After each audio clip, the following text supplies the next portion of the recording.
Well, I hope you folks will tolerate me milking one more video out of this Clark GCX30 forklift. We've got it looking good, stopping good, lifting good, and generally functioning well. It also actually runs well, but I think it could run a little bit better. I want to tackle the diaphragms in the vaporizer and carburetor and maybe deal with a few other small issues, and then hopefully at the end we'll have time to talk about how much this all cost and do a little bit of a review here of the YouTube channel, and we'll have a little chat about that. Well, let's see if we can cram all this stuff into one frame here. Let me try to explain the path of the fuel to the engine. This is the propane cylinder right here. Liquid propane is going to come out through this hose, and it's going to come down here to this little unit. It's called a lock-off or a fuel shut-off valve. That uses vacuum from the engine to turn on the fuel. Basically, when the engine starts cranking, it's going to develop manifold vacuum. That's going to open the diaphragm in this little fuel shutoff and allow liquid propane to flow up here into this next unit. That's called a vaporizer. The vaporizer unit is basically just a pressure reducing valve. Its function is to take the liquid propane, reduce the pressure to the point that the propane becomes a gas. Now, if you remember from high school physics, pressure and temperature are directly related. So as we reduce the pressure from a liquid to a gas, we also decrease the temperature. So consequently, there are fittings here and here that allow engine coolant to circulate through the vaporizer. That basically keeps the thing from freezing up and icing up. So once our propane becomes a gas, it's going to travel through this little hose over here to the carburetor. And the carburetor, more or less just like any other carburetor, mixes the fuel with air and sends the air-fuel mixture into the engine. So really the propane carburetor works the same as any other carburetor. The difference is that instead of having a float with a valve, it's going to have a diaphragm with a valve that meters the amount of fuel that comes into the carburetor. But once the fuel comes into the carburetor, sort of the same idea. You've got jets that mix the fuel with the air in the proper proportion at the proper RPM to give you the right air-fuel mixture, to get the engine to run at all times. We've got some jets to adjust the low-speed mixture, the high-speed mixture. Really not that much different from a gasoline carburetor.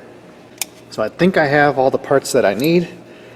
What we're going to do is we'll use some of these hose pinch pliers to pinch off the coolant lines, and then hopefully we won't make a huge giant mess when we pull this vaporizer apart.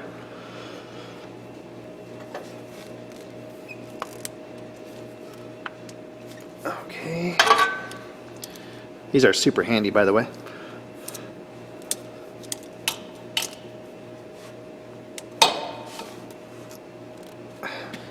Now I bought new diaphragms, basically a rebuild kit for this vaporizer and for the lock-off down here. But it was pointed out to me in the comments by a guy you probably know. His username is Guy in Y, or Guy in Wyoming. We'll link you to his channel. If you're familiar with my channel, you're probably familiar with his channel. Anyway, he's pretty knowledgeable about forklifts. He said just to replace this whole unit complete, and you can actually buy a whole IMCO Model J vaporizer for about 50 bucks.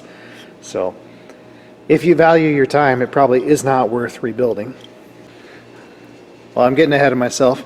The first thing we're supposed to do is turn off the propane right here and then start the engine and let the engine basically use up all of the propane that's already in the system.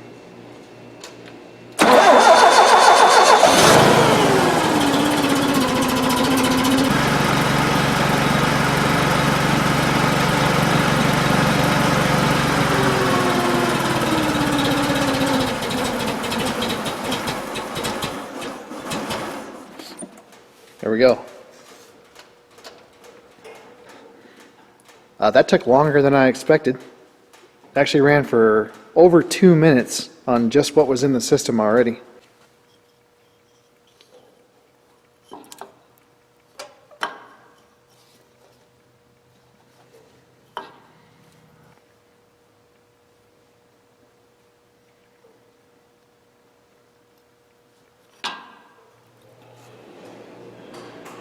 Okay, there's the vaporizer. And we spilled a minimum of coolant, which is amazing. I think we're going to start with the lock-off valve here. So it's a IMCO VFF30, and this should be the rebuild kit for it. So I believe it comes with a new filter and a new diaphragm, new gaskets, even has some new screws.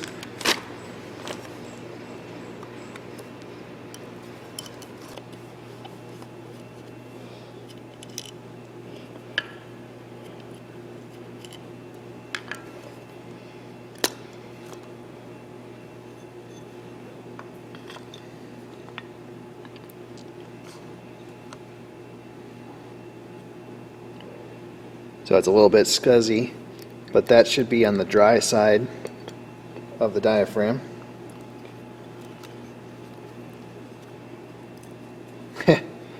Well, hope we got new parts, because we're definitely going to need them.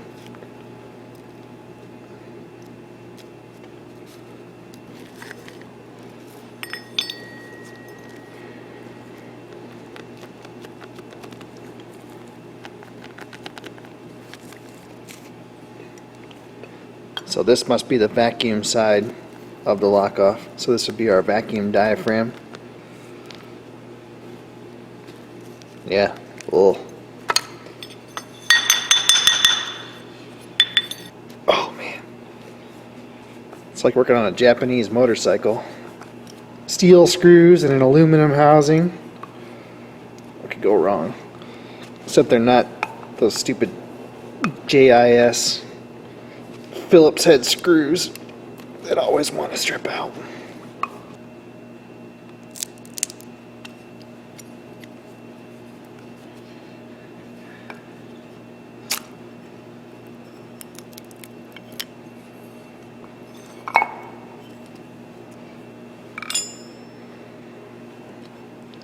Wish you guys could smell this.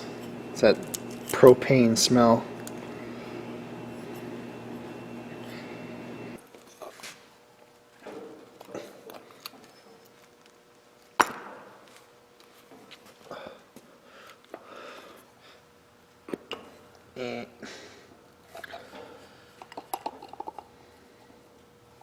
Alright, everybody remember which way those were pointed.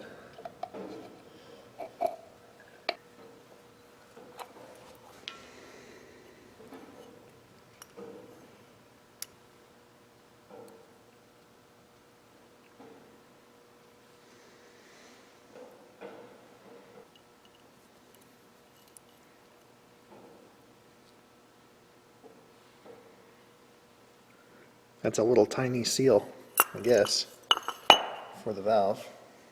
Well, I'm not sure. The instructions show kind of a lip seal, and that's definitely what I removed. It has a real lip seal look to it. Of course I tore it, getting it out of there. But what came in the kit is an O-ring.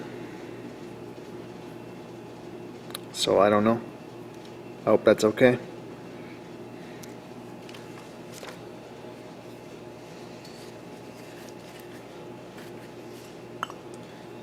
There's no other parts in there, so that's got to be it.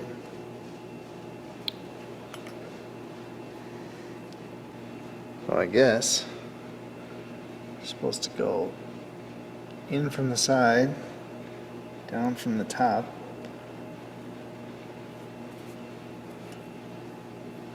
And stick her in like that, I guess. Okay, there's the retaining seal.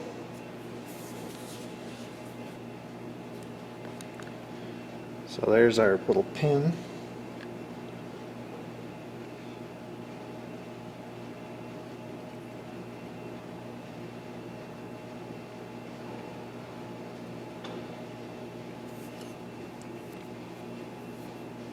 And this is just a ring, I guess.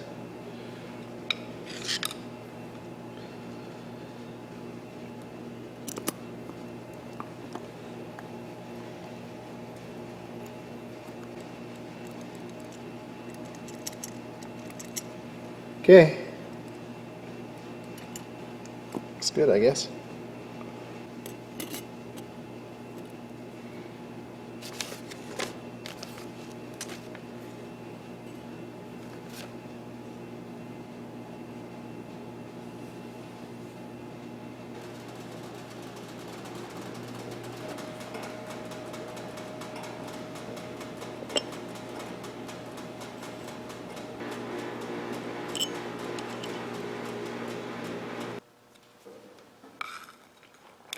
Okay. So we got good movement on our little lever here. I think everything's going to be just fine. We're supposed to turn this diaphragm so that the raised lip is to the bottom.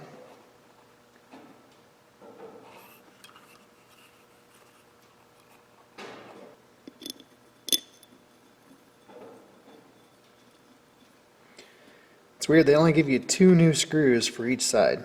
So I guess the theory must be that they'll let you screw up twice and then you better figure out what you're doing wrong and get the rest of the screws out without breaking them. Oh, that's not right. What's wrong here, fella?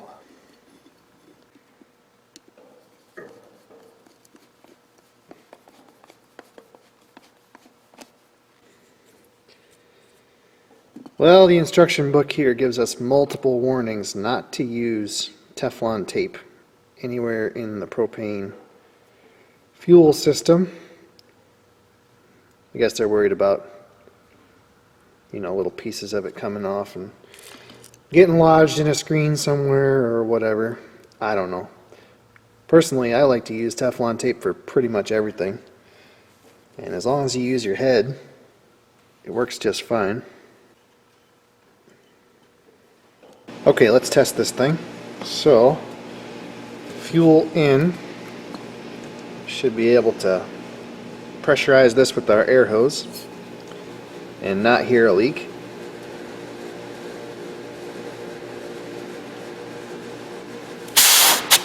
Sounds good. Now we should be able to put a little bit of vacuum on that diaphragm.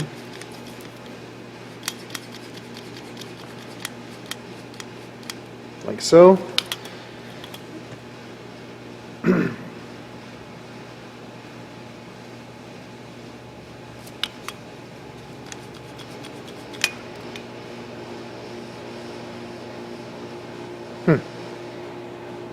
Well, it's not holding vacuum.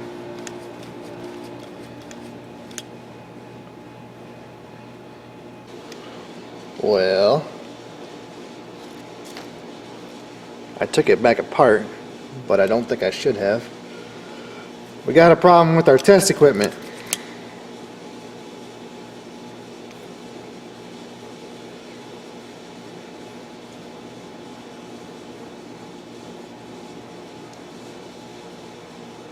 And that's no good. Alright, moving on to the vaporizer.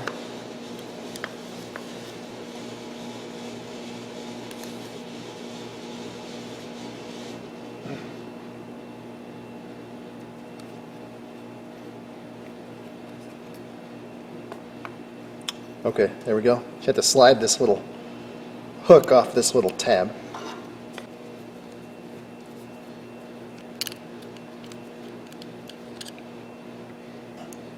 So, similar deal to the lock-off. It's got this little valve pad that sits up against this valve seat.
Well, assembly time.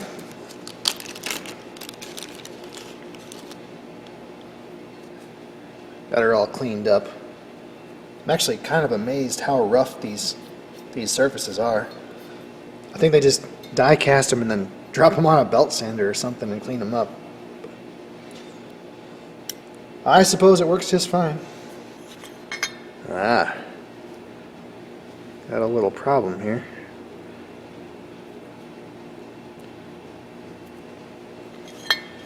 They didn't punch their gasket right. Doesn't matter because that doesn't get used anyway. Got our new spring and button, I guess. I don't know what you call it.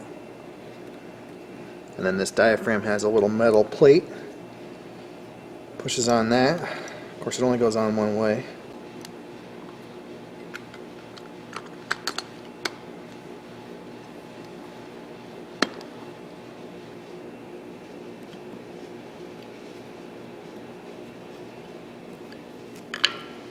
Okay.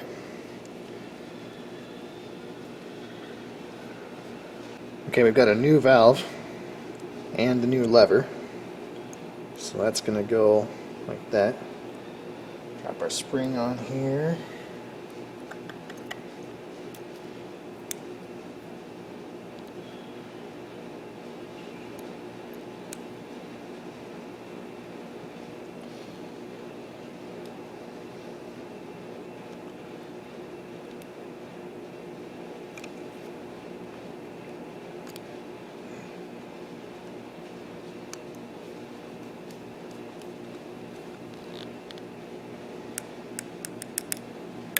So I'm not sure what to do with this. The book says this lever right here should be 1/32 of an inch below the level of the casting.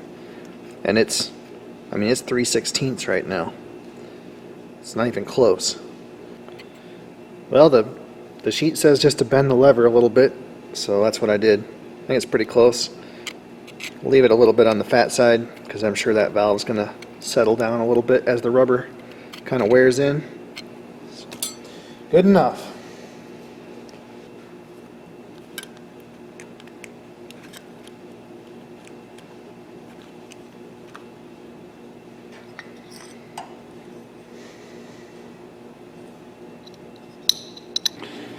So I got this little button moving again, put a little bit of grease on that. I believe that's an enrichener. So it's basically the propane version of a choke. So if your engine doesn't want to start, push this little enrichener button and it kind of forces the fuel pressure to be higher or something, so it gives you a little bit more fuel.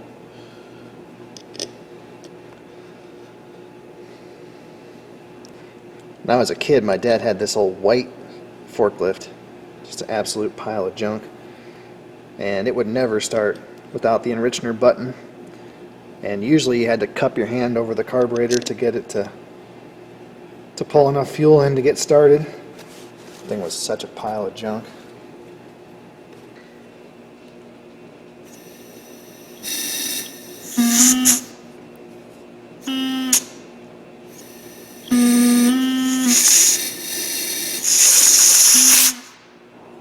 I think it's working. I mean, there should be airflow through there all the time, if I understand it correctly. So, yeah, I think we're okay. Well, it looks like on the carburetor there's really nothing to it. There's basically nothing to clean or service. So here's what I've got as far as the repair kit. And you see it includes these 4 parts. And that's it. So I don't think there's really any reason to even take the carburetor off the machine. I think we can just drop this diaphragm in from the top. Well, here she is. That's our IMCO Model 100 carburetor. Now there is some more carburetor-y type stuff down here at the bottom, but I don't think we need to go hog wild. I say we just sneak that diaphragm out of there and call it good enough. Okay. Well, there it is. I don't know, it's a little dirty in there, but nothing to be worried about, I don't think.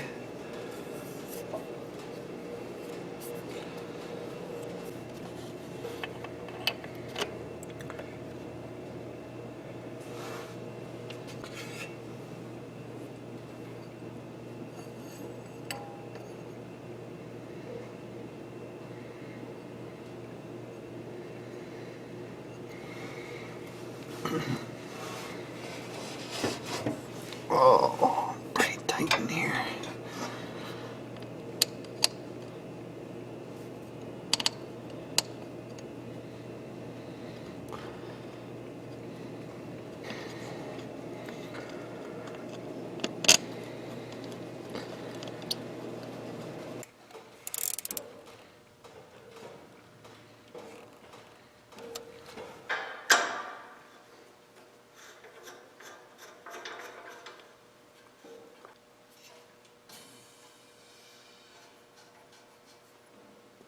I figure it's either going to work fine or it's going to fail spectacularly. So here we go.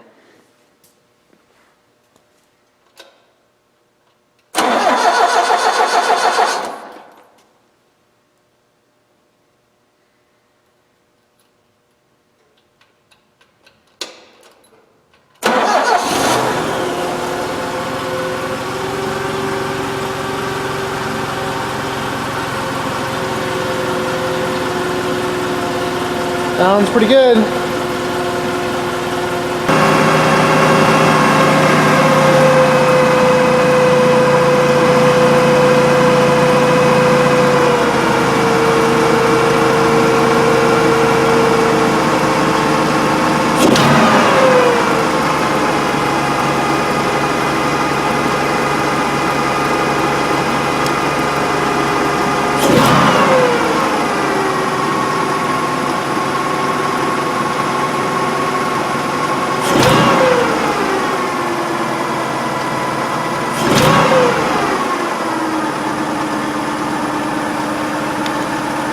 That's more like it. Okay, right there is a piece of reflective tape. I put that on the front pulley of the engine. We're gonna fire it back up and see what the idle RPMs are. It was way too high.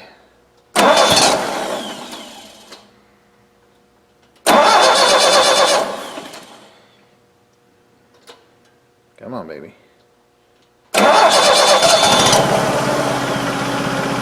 Might be too low now.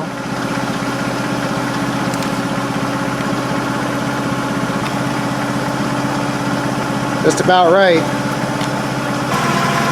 Well, it's running pretty good. I got the idle turned down to 650. That's where it's supposed to be. I was just checking the idle mixture adjustment. That's this big screw right here. It's right where it should be. The book says back it out until the engine runs rough and then turn it in 1/2 turn. I backed it out 1/2 turn. It started running rough. I turned it right back to where it was. So we're good.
So the inching valve does work.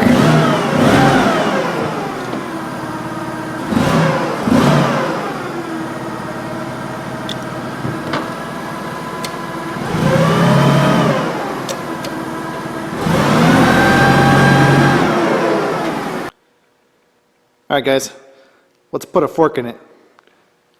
I'm tired of working on it. I'm sure you're tired of watching it. So let's quit while we're ahead. I am not going to paint it, so don't get your hopes up about that. There's no point. It's just an old forklift, and it's going to get used and abused, so paint's not going to help it one little bit. There are a few minor issues to take care of. There's some wiring problems. The lights don't work at all.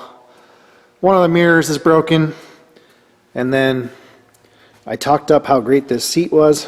It's not great. The plywood underneath is all rotted out. And you know, the cushion and the pad is fine, but Yeah. Every time I tip the lid up here, I get a shower of wood shards, so probably going to need a new one.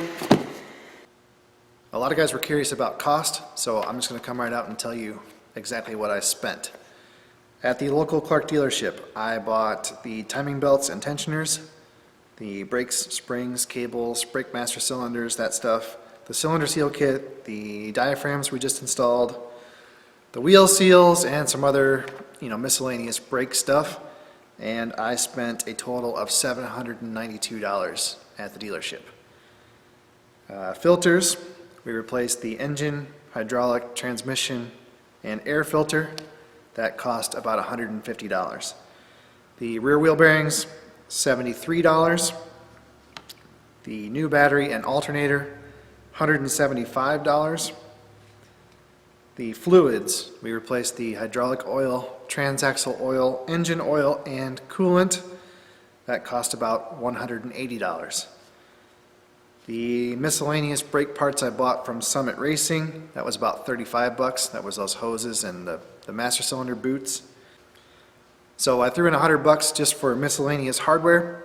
So our grand total for parts is $1,505. Now I traded for the machine sort of in a roundabout way, but I figure if you had to buy it, it would be basically worth scrap value, in the condition that we found it. And it weighs just short of 5 tons, so I figure it's worth about $500 in scrap. I have about 30 hours in the repairs, so figure $75 an hour for shop rate, which might be a little bit light. That's $2,250. So I figure if you tried to replicate this and you had to hire someone to do all the work, you're looking at $4,255. Now, I jumped on Machinery Trader and did a quick search for Clark GCX30 and GCX25 forklifts. So I found 6 machines for sale. I did a quick average of the price. The average asking price was $5,425. $5,425 seems a little bit high maybe, but I think if I gave this machine a really quick and dirty paint job, I could probably get $5,000 for it in my area, especially with the side shift. I just don't think that would be difficult at all. So I'll leave it up to you guys to interpret the numbers, however you like, but in my opinion, this was worth doing. We've got a nice machine and it works, it has brakes, it starts, it runs. What more can you ask for? The best part about it is we know exactly what was done, we know how it was done, and we know what we're getting. Alright guys, so I started doing the forklift project back here, primarily because I needed a forklift that worked, but also because I wanted to do something cool for the YouTube channel to kind of celebrate hitting 50,000 subscribers. And that's just an unbelievable number to me. I never expected to get anywhere near where I am today, and it's honestly taken me a while to get used to. I'm not used to 400 or 500,000 people watching what I'm doing. That's not an experience that most people have, and I'm not complaining. I'm just saying it's going to take me a while to kind of warm up to it. I kind of trundled along with my YouTube channel for about 2.5 years, kind of flatlining like this, and then sort of at the end of September I hit 10,000 subscribers, and all of a sudden the channel just went crazy. So I feel like we're onto something with the YouTube channel here. I just don't know if it's sustainable. I don't know if we're going to plateau and this is kind of going to be it, or if the channel's going to sort of continue to grow. I just don't know. I don't have a plan because I never planned to get this far. So we're going to kind of have to figure it out as we go along. The other thing too is that YouTube really pushes you as a creator to constantly be uploading new content. And my videos, the way that I make them, it takes me a long time to put them together. Usually I'm working on a project and it's not like I can just jump in with both feet. I have to work on the project around my day-to-day work, and maybe I'm waiting for parts or waiting on the weather or whatever, and it takes a long time for me to get those videos compiled together. So I have really struggled to put out more than one video every 10 days, and YouTube really wants you to stick to a video a week or even multiple videos a week, and I don't know how other creators do that. I just it's not possible for me to do that, keep up that kind of a pace. So I imagine that video schedule is gonna hold the channel back a little bit, but that's what it is. I cannot dedicate myself full-time to YouTube. I make a little bit of money off of the AdSense ads that run in the videos, but it is not quit your day job money. So you guys are gonna have to put up with the schedule. So I know what other channels do. They're better prepared than me. They'll film a project, in a short amount of time, and then compile the videos and release them on a regular schedule. Like a normal TV show.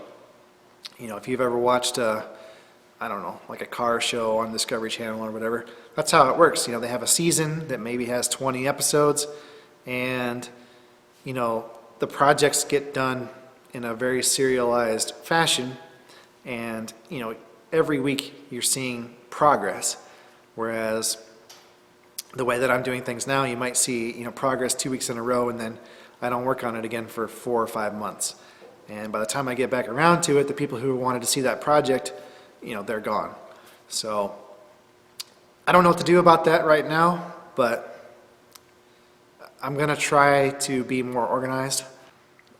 So I'm just not in a position, like I said, where I can dedicate all of my time to YouTube. I probably already dedicate more time than what I should. I'm just like everybody else. I've got a wife and a kid and a mortgage and a business, and more work than I can usually get done. And the YouTube channel sometimes takes a back seat. So I do have some more projects coming up. But probably, most of the videos are going to focus on day-to-day work that I'm doing in my shop. And I hope I can keep that interesting for you guys. Those videos are kind of hit or miss. Sometimes they do really well. Sometimes they don't do well at all. I don't care. I want to keep making them. And if I can share some of the skills that I have and maybe help people out who are in the same situation, that's good enough for me. So YouTube can just deal with it.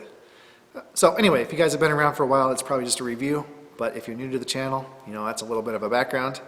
And if you're not a subscriber, maybe you want to think about becoming a subscriber. I try not to ask people to do that. I think it's condescending to the viewer to ask them to like and subscribe. You've already taken the time to watch the video. I'm grateful for that. If you choose to like or subscribe or share the video or whatever, that's your choice. But I will say this, according to the analytics, about 70% of the views that I get on the channel are from non-subscribers. So anyway, guys, I think I've rambled on long enough. Thanks for watching the forklift project. Thanks for being part of the channel. And yeah, I've got high hopes for 2020. I think we're on to a good thing here.